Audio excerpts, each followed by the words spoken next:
ये है वो मैथ का सवाल जो आप में से सीएसएस की स्क्रीनिंग टेस्ट के बाद बहुत से स्टूडेंट्स ने मुझे भेजा कि सर ये तो प्रूव ही नहीं हो रहा। इसके अलावा भी बहुत से ऐसे सवाल थे जो स्टूडेंट्स से नहीं हुए, वो कंफ्यूज हुए। मैथ का पोर्शन बहुत डिफिकल्ट था इस बार के सीएसएस के स्क्रीनिंग टेस्ट में। लास्ट ईयर मैंने आपको कहा था कि सीएसएस का जो स्क्रीनिंग टेस्ट हुआ है बहुत ही आसान हुआ है, आपने फ्यूचर में इग्नोर नहीं करना स्क्रीनिंग टेस्ट की प्रिपरेशन को, और ख़ास तौर पे मैथ का पोर्शन, उसको तो इग्नोर बिल्कुल नहीं करना। 60 नंबर हैं उसके। और अब हुआ ये है कि जो स्टूडेंट पहली बार जिन्होंने स्क्रीनिंग टेस्ट दिया था और बिना तैयारी के 120 125 नंबर उनके आ गए थे, इस बार उन्होंने वही स्ट्रैटेजी की, उन्होंने तैयारी नहीं की, उन्होंने कहा आसान है, हो जाएगा। और इस बार बड़ी मुश्किल से 71 उनके नंबर आए हैं, और फिर वो अपने दोस्तों में ऐसे ही बातें उड़ा रहे हैं कि हमारे तो 120 और 130 नंबर हैं, लेकिन उनको खुद पता है कि उनके नंबर कितने आए हैं।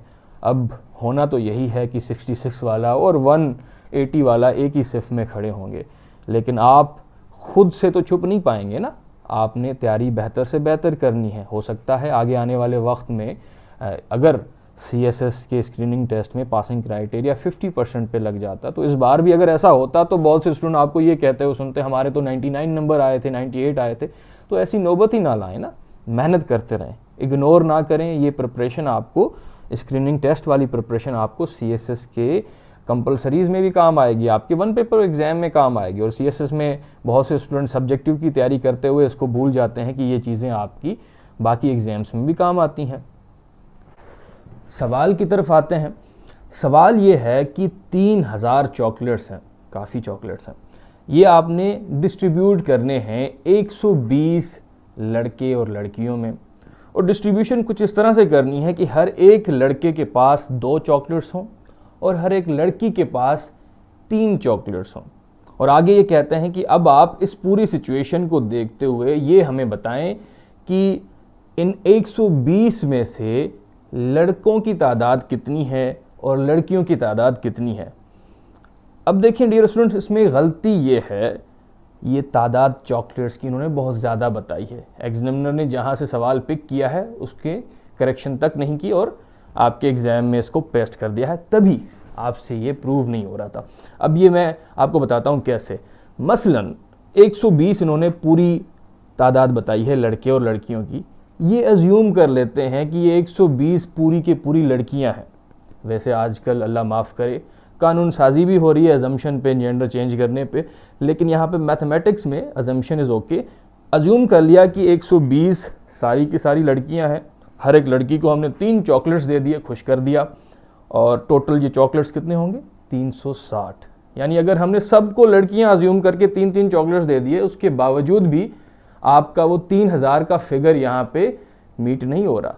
तो चॉकलेट्स यहाँ पे 3000 नहीं 300 हैं, ये करेक्ट कर लें। अब इस 300 को आगे लेके चलते हैं कि इस 300 की डिस्ट्रीब्यूशन आपने चॉकलेट्स की 120 लड़के और लड़कियों में करनी है। और डिस्ट्रीब्यूशन इस तरह से हो कि हर एक लड़के के पास 2 चॉकलेट, हर एक लड़की के पास 3 चॉकलेट। मसलन अगर एक लड़का और एक लड़की है तो चॉकलेट्स आपके पास कितने होनी चाहिए, 2 लड़के के लिए 3, एक लड़की के लिए 5 चॉकलेट। अगर आपके पास 2 लड़के और 2 लड़कियां हैं तो 2 लड़कों के लिए कितने चॉकलेट्स, 4 चॉकलेट, और 2 लड़कियों के लिए 6 चॉकलेट्स, यानी 10 चॉकलेट्स। इसी तरह का आपका पूरा ये इन 2 क्वांटिटीज़ के बीच में रिलेशन रहेगा। लेकिन आपने यहाँ पे ना तो 5 चॉकलेट डिस्ट्रीब्यूट करने हैं, ना तो 10 चॉकलेट डिस्ट्रीब्यूट करने हैं, आपने चॉकलेट्स डिस्ट्रीब्यूट करने हैं 300। तो 300 चॉकलेट जब आप इसी प्रोपोर्शन में डिस्ट्रीब्यूट करते रहेंगे तो कितने लड़के हो जाएंगे और कितनी लड़कियां हो जाएंगी, ये आपने देखना है। अब इसको हम आगे मालूम करते हैं। मेथड नंबर 1 ये है कि हम चेक करेंगे इस प्रोपोर्शन के चलते नंबर ऑफ चॉकलेट्स कितने होने चाहिए लड़कों के लिए और लड़कियों के लिए।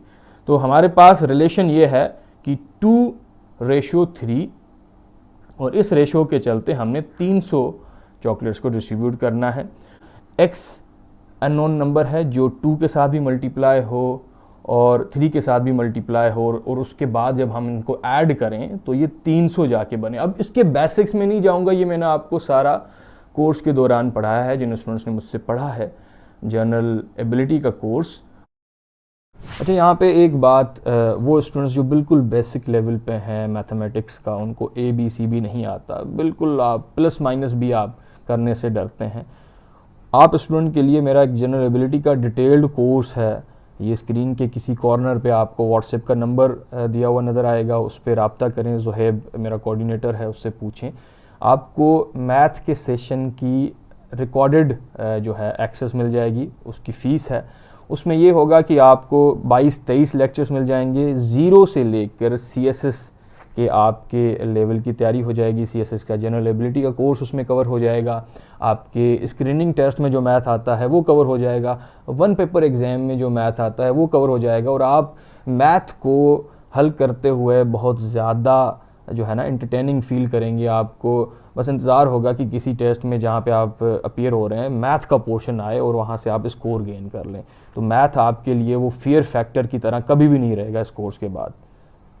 ठीक है जी, वो अननोन नंबर जो है कोई x है जो हमने यहाँ पे मालूम करना है, और वो x हम 2 के साथ में मल्टीप्लाई करें, 3 के साथ भी मल्टीप्लाई करें, ऐसी फिगर्स आ जाएं जिनको हम ऐड करेंगे तो 300 बनेगा। इसको फर्दर सिंप्लीफाई करते हैं, 5x = 300, x बराबर हो जाता है 60, तो वो मैजिक नंबर 60 है। 60 is the value of x। अब आप यहाँ पे देखें 2x, ये 2x रिफ़र करता है कि कितने चॉकलेट्स बॉयज़ को मिलने हैं। तो यहाँ पे आप देखें कि 2x = 120, और दूसरी तरफ 3x = 180। अब देखें, आपने यहाँ पे मालूम कर लिया कि जो डिस्ट्रीब्यूशन है चॉकलेट्स का, 300 ये जो चॉकलेट हैं, इसमें से 120 चॉकलेट लड़कों के पास जाने हैं और 180 चॉकलेट्स लड़कियों को आपने देने हैं। तो जब आपके पास नंबर ऑफ़ चॉकलेट्स आ गए तो number of boys and girls तो आसानी से मालूम कर सकते हैं ना। मसलन अगर आपने लड़कों को 100 चॉकलेट दिए होते और हर एक लड़के के पास 2-2 चॉकलेट्स हैं, तो लड़के कितने हुए? 50। यानी जो नंबर ऑफ़ चॉकलेट्स आपने दिए हैं लड़कों को, अगर वो 100 है तो 2 से डिवाइड कर दें, क्योंकि पर बॉय आपने 2 चॉकलेट देने थे। तो इसी को आप यहाँ पे अप्लाई करें, 120 को 2 से डिवाइड किया तो नंबर ऑफ़ बॉयज़ आ गया, 60 बॉयज़ हैं, एंड 180 को अगर 3 से डिवाइड किया, क्योंकि पर गर्ल को आपने 3 चॉकलेट देने थे, तो ये 60 गर्ल्स आ गया। तो आपका जो जवाब है 60 कॉमन 60, ये सही है। इसकी जगह अगर आप 3000 चॉकलेट डिवाइड करने लगते, डिस्ट्रीब्यूट करने लगते, तो ये सारी इक्वेशन ही गलत हो जाती है आपकी। ठीक है जी। अब मेथड 2 की तरफ आ जाते हैं। अलजेब्रा का भी तरीका है इसको हल करने का। अब यहाँ पे देखें 120 टोटल नंबर ऑफ आपके यहाँ पे बॉयज़ एंड गर्ल्स हैं, तो बी हमने अज्यूम कर लिया नंबर ऑफ बॉयज़ जो एक x है अननोन। जब भी अलजेब्रा की बात करते हैं तो हम x को ले आते हैं काम में अननोन के तौर पर। तो b एक अननोन नंबर है। b क्या है? नंबर ऑफ बॉयज़, जो हमें नहीं पता, जो क्वांटिटी नहीं पता अलजेब्रा में, उसको मालूम कर लिया जाए इक्वेशंस बना के तो सारा मसला हल हो जाता है। तो b हमने यहाँ पे आगे मालूम करना है, जो x है वो क्या है। और गर्ल्स कितनी होंगी? अगर बॉयज़ x हैं और टोटल नंबर 120 है, अगर 120 पूरा नंबर है बॉयज़ एंड गर्ल्स का, तो उसमें अगर आप बॉयज़ माइनस कर दें, पीछे कौन बचेगा? लड़कियां बचेंगी।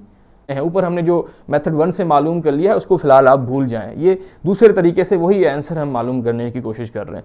अगर 120 total number of boys and girls हैं और उसमें से x हमने अज्यूम कर लिया है कि x नंबर हो सकता है बॉयज़ का है, तो गर्ल्स का कितना होगा? टोटल नंबर में से बॉयज़ को माइनस करो, यानी 120 में से अगर आप x को माइनस करोगे, पीछे क्या बचेगा? Number of girls. तो उसी तरह हमने लिखा है, तो g = 120 माइनस x। और दूसरी तरफ ये आप देखें कि क्वेश्चन हमारे पास है, जो आप आगे कंडीशन दी हुई है कि जितना भी बॉयज़ का नंबर है उसको आप अगर 2 से मल्टीप्लाई करोगे और प्लस करोगे उसको, जो गर्ल्स का नंबर है उसको 3 से मल्टीप्लाई करोगे, और ये बराबर होगा टोटल नंबर ऑफ चॉकलेट्स, और वो कितने हैं? 300। ये हमें ऊपर क्वेश्चन की कंडीशन से पता चला है।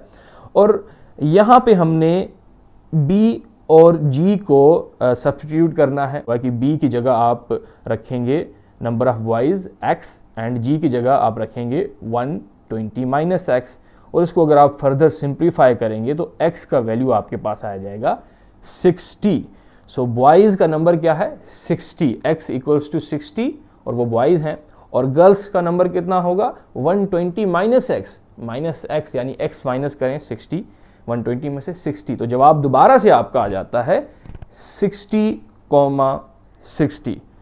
आई होप ये बड़ा इंटरेस्टिंग आपको लगा होगा, और इस तरह की मैंने पूरे कोर्स में आप स्टूडेंट्स को बहुत ही डिटेल से रेशियो प्रोपोर्शन बेसिक्स से करवाई हैं। आई अंडरस्टैंड बहुत से स्टूडेंट्स को ये बात शायद पूरी समझ ना आई हो, क्योंकि आपकी बेसिक्स नहीं है। मैथ इस तरह से नहीं है कि मैं आपको 0 से 100 तक सारी कहानी एक ही छोटे से लेक्चर में बता सकूं।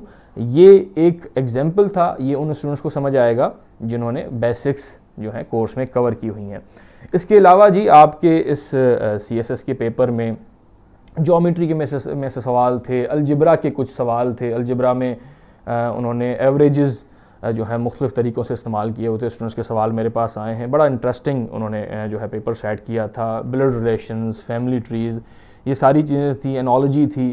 सो इससे ये ज़ाहिर होता है कि अब आपने आइंदा से जो फ्यूचर में आप अटैम्प्ट करने वाले हैं CSS की स्क्रीनिंग को, उसको हल्का नहीं लेना। इसकी तैयारी करेंगे तो आपके जनरल एबिलिटी के पेपर की भी तैयारी अच्छी होगी, आपके 1 पेपर एग्ज़ाम्स जो गवर्नमेंट के बाकी एग्ज़ाम्स होते हैं उनकी भी आप तैयारी अच्छी से अच्छी कर पाएंगे, बहुत अच्छी। सो यहीं पे आज की ये डिस्कशन कंक्लूड करते हैं, और दोबारा से एक मैं आपको बात रिमाइंड करवाता चलूँ कि मैं रेगुलरली वीडियोज़ नहीं बना रहा, मैं कुछ पर्सनल काम में बिज़ी हूँ। इंशाल्लाह CSS के आपके जो 2023 के एग्ज़ाम हो जाते हैं उसके भी शायद 1 माह बाद रेगुलर तरीके से आपके इस चैनल को हम बिल्कुल हरा भरा कर देंगे वीडियोस से, लेक्चर्स से, और मुलाकात फिर रेगुलर होती रहेगी। तब तक अपना ख्याल रखें, तैयारी करते रहें, हर दिन खुद से मुकाबला करें, खुद को खुद से बेहतर करने की मुहिम में हमेशा जो लगे रहें।